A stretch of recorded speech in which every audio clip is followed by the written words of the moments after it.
Olá pessoal, mais uma vez eu estou aqui agradecendo o carinho e a participação de todos vocês que se encontram aqui comigo e lógico, sempre lembrando de agradecer essa turminha do bem que está sempre me auxiliando, protegendo, encorajando para que eu volte aqui novamente, traga um pouquinho de dicas, de conhecimento, de reflexões, enfim, de tudo que a espiritualidade me autoriza. E como eu não sou baú, eu gosto de vir aqui dividir com vocês. Sempre lembrando de agradecer essa turminha aqui, ó, Arcanjo Miguel, Arcanjo Gabriel e Arcanjo Rafael, que são os patronos desta mesa, são os patronos da minha vida. Esse canal sempre vai falar de amor, de orientação e de positividade, de cura. A pedido, né, de alguns e-mails, de algumas pessoas, faz tempo que eu não faço o quadro Gil Responde, então hoje nós iremos fazer o quadro Gil Responde, com algumas perguntas que chegaram para mim, pedindo a opinião da Maria Gil. Mais uma vez eu deixo claro aqui para vocês que a minha opinião não é a verdade absoluta, tá? É só a opinião da Maria Gil, dentro do que eu conheço, dentro do que eu estudo, dentro do que eu aprendo. Algumas pessoas querem saber a minha opinião, portanto o quadro chama Gil Responde, ok? Então vamos lá para as perguntas, que eu tô doida aqui para esclarecer algumas perguntas, que hoje nós vamos falar a respeito de mentores, tá bom? Mentores espirituais.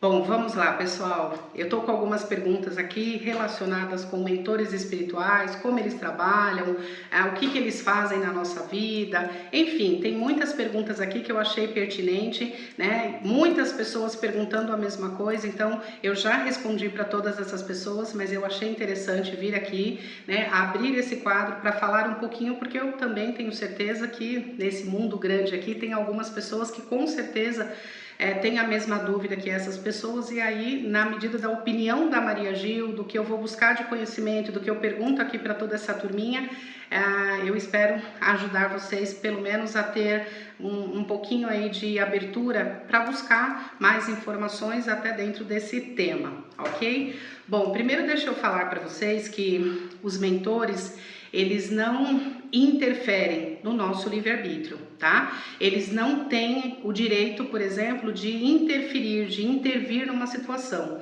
Eles podem emanar uma ideia, eles podem trazer uma intuição através de um sonho, mas mentor nenhum pode interferir no nosso livre-arbítrio, tá? Então, eles podem sim trazer insights, eles podem fazer com que você fique com um pensamento fixo em alguma coisa para que você haja, né? Lembrando que os mentores, eles estão para nos auxiliar, eles não são nossos empregados, nem mentores, nem anjos de guarda, nem os arcanjos, enfim, toda essa turminha espiritual, eles estão na assistência, né? Eles estão aqui na nossa retaguarda aqui, né, nos protegendo, eles estão sim, né, fazendo com que a gente intua para tomar uma posição, para tomar uma decisão, para tomar uma ação, mas eles diretamente eles não podem interferir, tá bom? Então já vou deixar isso bem claro, porque tem algumas pessoas que sempre me perguntam: Gil, o mentor pode, por exemplo, interferir num relacionamento? Eu quero um relacionamento, mas para a espiritualidade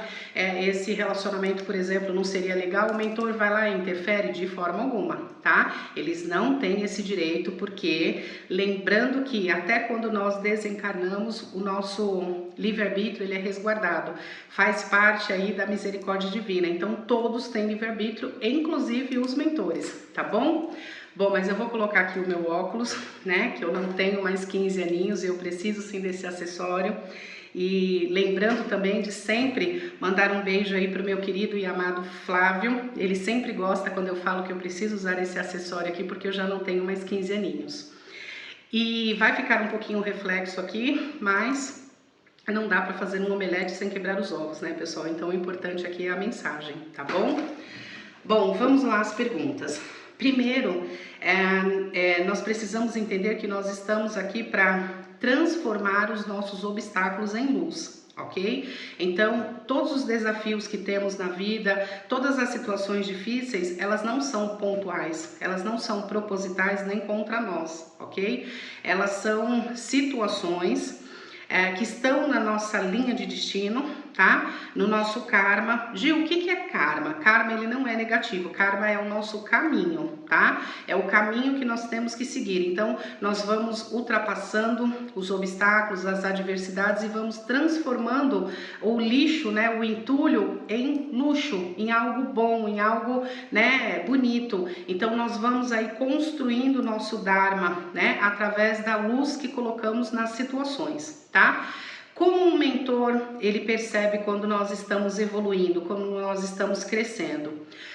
Quando nós temos, como eu disse, intuições e tomamos atitudes de acordo com o que está no nosso caminho, no nosso propósito. Por exemplo, se você está passando por uma situação financeira difícil, complicada, está sem a situação, né, sem o recurso financeiro, você, por exemplo, opina não roubar, não ir tirar dos outros, não lesar a boa-fé das pessoas, não entrar aí em dívidas que você não pode saldar, por exemplo, entrando num agiota. Então, quando você resolve uma situação que você está passando de uma forma com discernimento, de uma forma com mais consciência, não deixando levar aí pelo desespero. Então, por exemplo, você não vai contar uma mentira para poder se beneficiar financeiramente, você não vai entrar numa dívida com a agiota, até porque se você está com uma dívida que não está conseguindo saldar, você entra aí realmente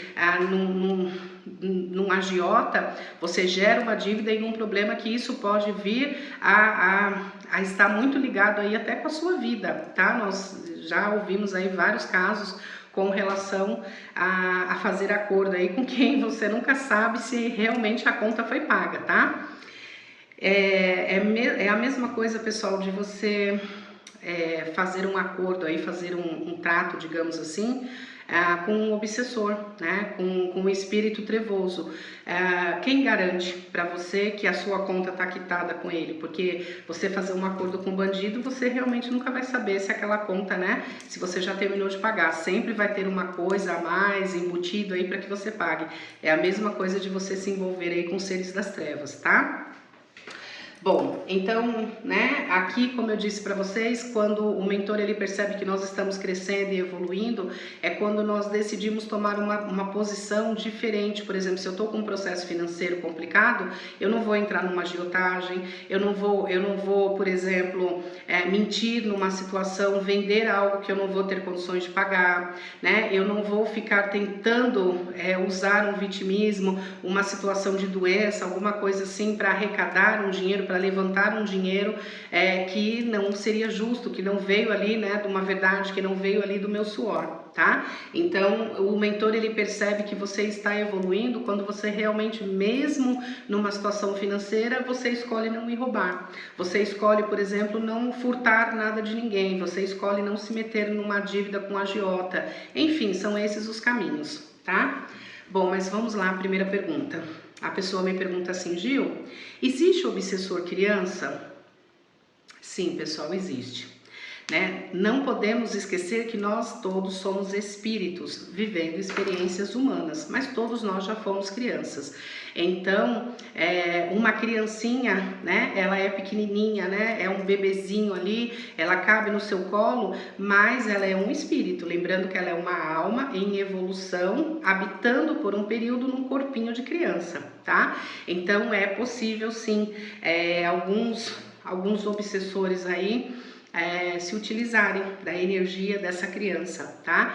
Tem algumas crianças, tirando as limitações, tirando os problemas aí médicos, tem algumas crianças que elas já nascem sim com instinto violento, elas já desenvolvem um caráter meio agressivo, é aquela criança que fura o olho do amiguinho, é aquela criança que tem prazer de matar um animalzinho, é aquela criança que fica feliz quando ela consegue fazer os pais brigarem. Eu tô lidando com uma situação, né, de uma amiga que está num processo terapêutico comigo, que ela está passando por isso. Com um filhinho de 5 anos que ele tem prazer, literalmente, de fazer o casal brigar, né? O pai e a mãe. E ele relata que aquela criança fala coisas para a mãe que ela tá assim, literalmente assustada.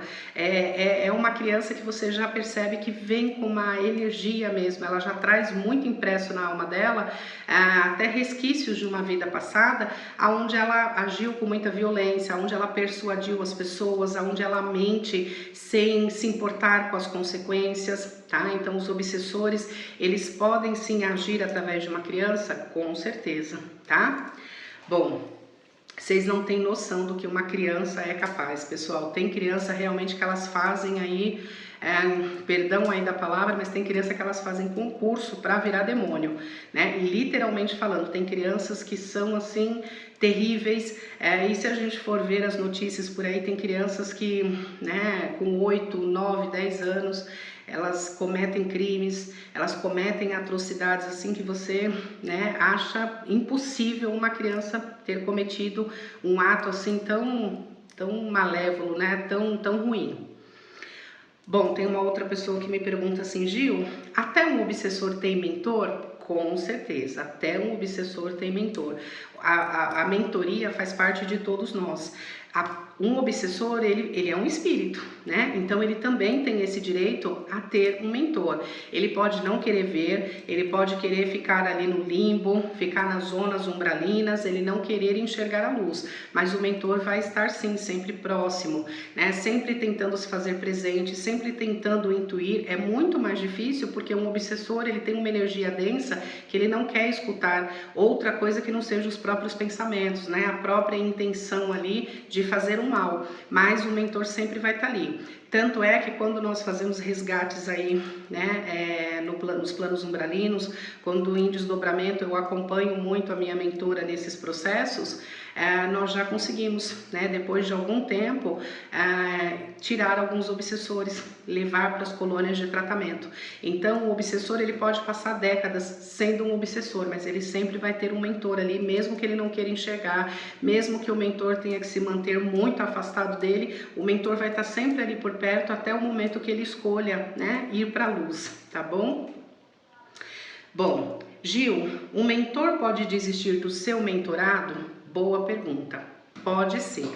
Nós tanto podemos ter a substituição de mentores por desistência desse mentor que está a fim de evoluir e ele percebe que esse mentorado dele não está evoluindo, não está avançando, como também nós vamos trocando de mentores a partir das nossas necessidades, do que nós vamos evoluindo, da área que nós precisamos. Por exemplo, né, eu vou relatar para vocês duas situações aqui. Uma é que eu estou agora com uma nova mentoria, com uma nova egrégora de mentores para me auxiliar num processo de cura, né, num processo aí de tecnologia com a cura, com seres estelares. Então entrou uma mentoria, né, uma quantidade de mentores que estão capacitados para me auxiliar nesse processo de conhecimento, nesse processo de práticas de cura, ok? Com a tecnologia avançada dos nossos amigos estelares. E também vou relatar para vocês um processo de uma amiga minha que está num processo de limpeza energética comigo e o mentor dela desistiu da mentorada, porque os mentores, eles também evoluem, existem hierarquias, né? Então o mentor dela, ele também estava evoluindo desencarnado, né, numa dimensão espiritual, acompanhando o processo de evolução dela. Então, você vai evoluindo, o seu mentor também. Só que essa pessoa, ela realmente está num processo mais moroso do despertar dela, da evolução, e aí está tendo alguns obstáculos que ela não consegue enxergar a luz nesses obstáculos, então ela dá 3 passos para frente e volta 10. E esse processo de dar 10 passos para frente e 10 para trás, né, e ter uma fraqueza espiritual muito forte de não conseguir encontrar a sua força, esse mentor que estava acompanhando ela pediu aí uma reunião com os conselheiros kármicos e pediu afastamento, pediu substituição. Ele realmente deixou claro aí para toda a egrégora dos conselheiros que ele não está conseguindo evoluir com essa mentorada, né? E ele não tá achando que ele está conseguindo auxiliá-la, ele não consegue uma abertura para intuí-la, ele não consegue uma abertura nem através de um sonho para trazer um encorajamento para ela, então ele pediu que outro mentor viesse. Então ela tá com uma nova egrégora espiritual, um novo mentor que vai meio que empurrar ela, né? Meio que vai trazer muito incômodo, vai trazer, né, muito desconforto para que ela se movimente, até porque esse mentor que chegou agora na nova egrégora dela, né, que veio substituído, ele já passou por um processo enquanto encarnado, quando ele foi uma pessoa encarnada, ele também já teve alguns processos como ela. Então, por identificação vibracional, ele vai estar acompanhando ela agora, trazendo desconforto, trazendo incômodo, porque ele já passou por uma situação parecida com a que ela enfrenta hoje. Então, nós podemos ter vários mentores, né? Por exemplo, você pode ter um mentor que te auxilie nas artes, né? De repente você, né, tem um dom para as artes, tem habilidades com as artes, você tem um dom para um mentor para isso. Você pode ter, por exemplo, um processo, né, de buscar estudar, por exemplo, física quântica. Você tem um mentor que te auxilia nessa parte de estudos, né, de abertura, de expansão para absorver muito mais esse ensinamento. De repente você tem um dom muito bom para cozinhar, uma alquimia para cozinha, você tem mentores que te auxiliam, então você pode ter vários mentores, tá? Isso é bem interessante. Necessariamente nós não temos só um mentor, eu já tive processo na minha vida de trabalhar aí com 5, 6 mentores diferentes, isso é bem bacana, pessoal. Bom, vamos lá, tem uma outra pergunta aqui. Tem uma pessoa que ela me pergunta assim: Gil, nós continuamos tendo mentores quando morremos? Se sim, quando desencarnamos, temos a misericórdia divina? Temos auxílio desses nossos amigos? Com certeza. Como eu disse, o mentor ele não pode interferir no seu livre-arbítrio. Então, se você não está buscando uma jornada de autoconhecimento, se você não está buscando entender a sua espiritualidade, você pode, por exemplo, desencarnar e demorar muito tempo para entender que de fato você desencarnou, né? Deixou a carne, que você literalmente morreu. Por quê? Porque você vai ver, né, uma pessoa que vai estar sempre perto de você, te seguindo, né, conduzindo você para alguns lugares, mas ele não vai dizer para você: olha, Mariazinha, eu sou o seu mentor e você morreu e você está em tal colônia, você está em tal zona umbralina, você está em tal dimensão. Jamais. Ele precisa que você vá despertando, né? É através do seu despertar, é através do nível de consciência que você vai tendo que você vai despertando. Então, por isso que tem algumas pessoas que quando fazem essa passagem, demora pouco tempo, ela fala: opa, tem alguma coisa aqui, aí começa a vir a memória do desencarne.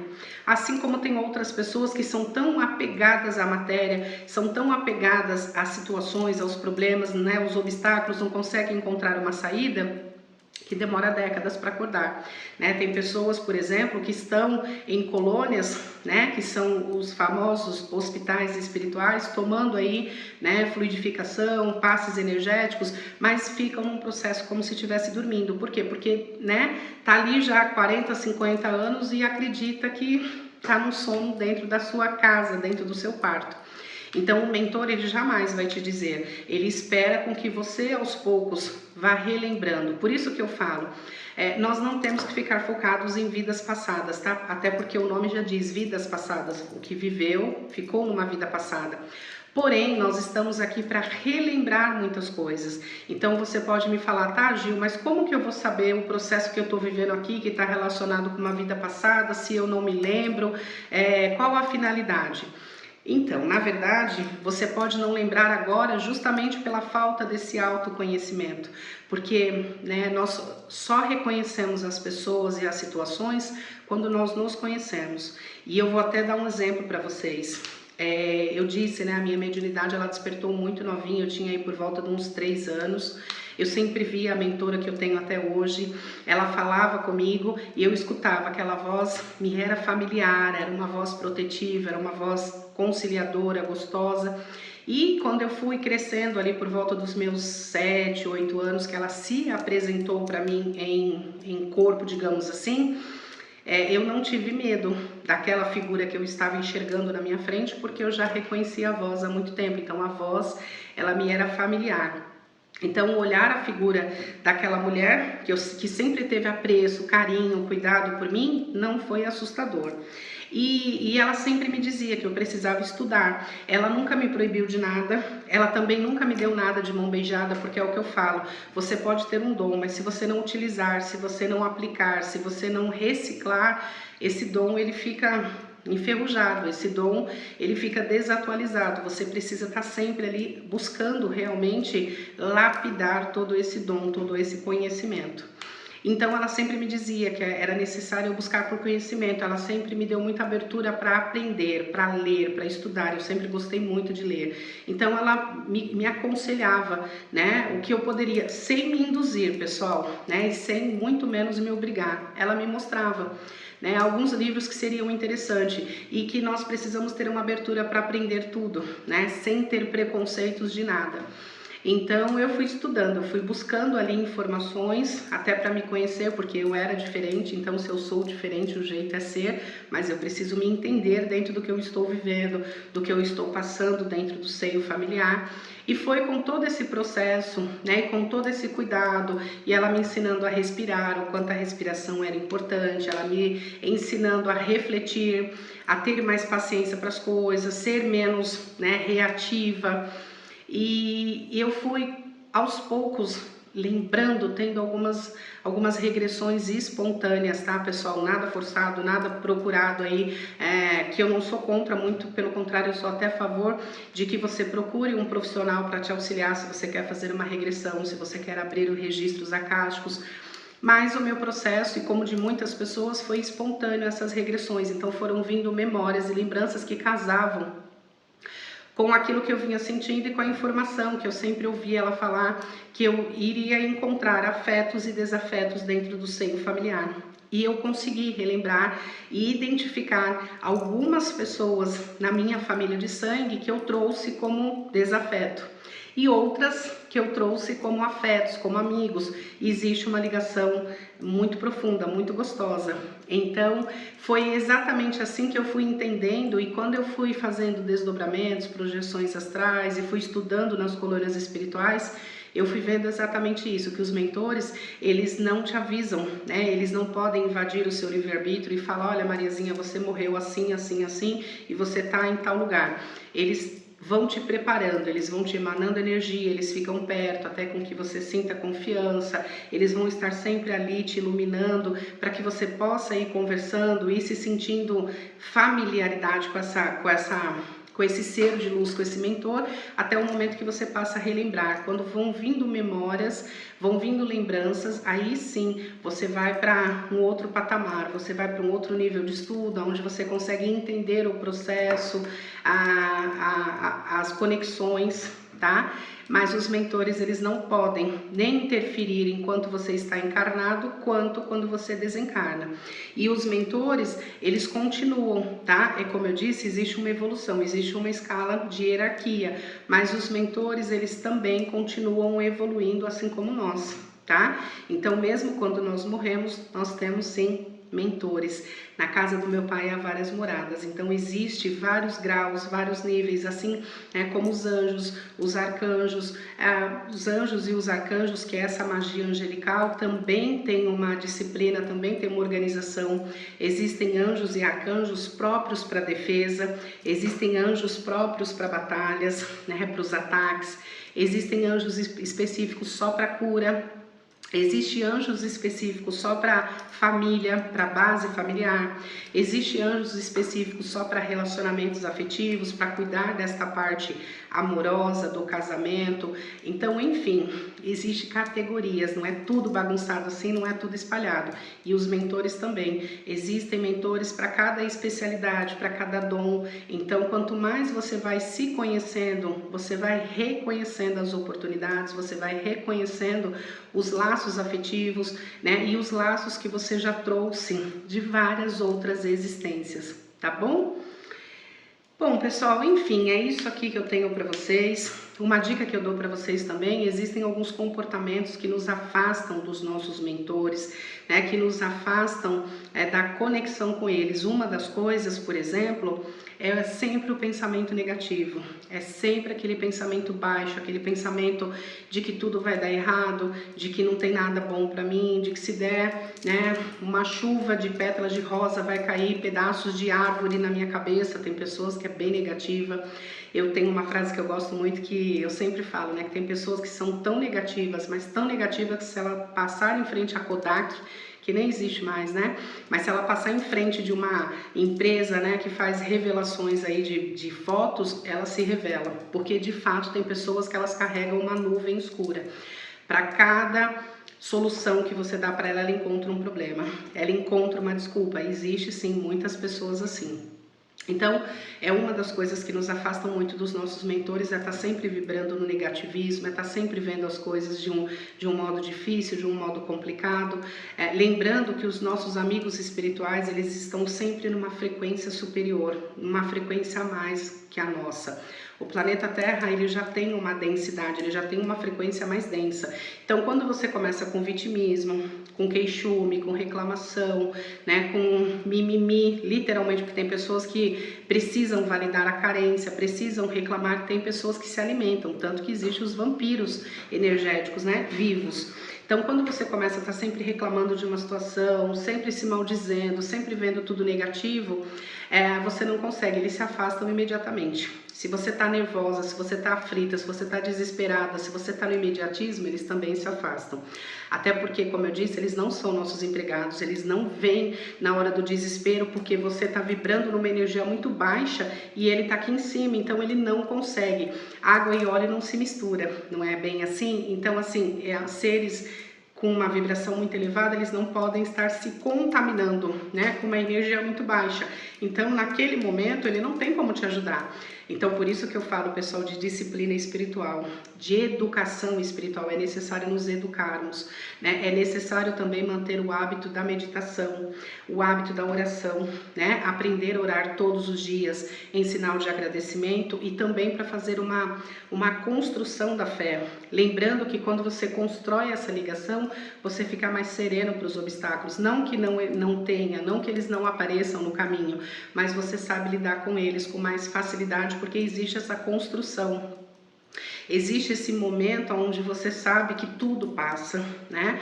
Você já teve outras situações piores e que você superou. Então, assim, é só mais uma situação, mas você vai passar por aquilo. E quando você tem construído essa fé, essa educação espiritual, você se mantém na resiliência, você se mantém na paciência, com um mergulho você se conecta com a sua espiritualidade e você mantém a calma, você consegue respirar, né? Você consegue discernir, pensar melhor em como resolver. Agora, quando você não tem esse hábito, você não constrói esse hábito de meditar, de orar, né? Você está sempre orando só na hora da aflição, do desespero, né? Da dificuldade. Por isso que muitas pessoas falam, quanto mais eu rezo, mais a assombração aparece.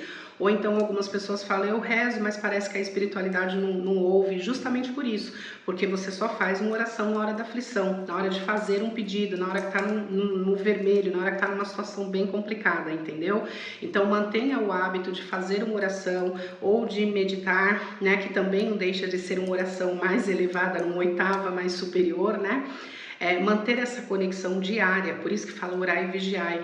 Você com certeza constrói, né, a fé, e a fé é a coragem, pessoal. A fé é a certeza de que uma conexão com o Pai, basta um só pensamento, você realmente consegue trazer luz para os seus obstáculos, tá bom? Enfim, fica a dica para vocês. Eu espero aí ter dado a opinião da Maria Gil, mas, né, dentro do que eu aprendo, dentro do que eu vou evoluindo aqui e dentro do que faz sentido para o meu caminhar, né, para a minha filosofia de vida e para as pessoas que se conectam com a minha energia, tá bom? Um beijo de luz para vocês. Não esqueçam aí de curtir, de comentar, Ajude esse canal a levar essas informações para mais pessoas. E também, se você tem alguma dúvida, se você quer deixar alguma pergunta, entra aí no e-mail que eu sempre deixo na descrição de cada vídeo. Deixa lá o seu comentário, o seu relato, a sua pergunta, que eu prometo que eu faço um apanhado e sempre quando eu posso eu volto no quadro Gil Respondo e troco uma ideia aqui com vocês, tá bom? Um beijo de luz para todos vocês, namastê e muita, muita gratidão.